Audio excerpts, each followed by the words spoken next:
Hey guys, and welcome back to this channel. In this video, I'll be showing you guys how you can fix lag on Dress to Impress. So I'm on high quality right now. This is what everything looks like on the high quality setting. But if your Dress to Impress is lagging, you're just going to hit the gear icon on the left here and go to quality settings, go to low.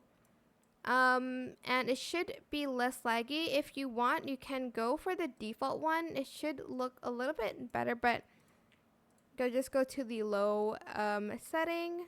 I know it looks a little bit different, but I assure you it will lag less. That's what I meant.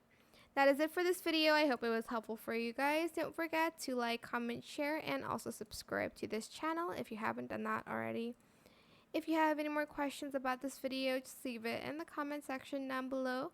I'll try my best to answer them all for you guys. If you found this video helpful, please click the thanks button as well. That is it. Thank you so much for watching. Bye.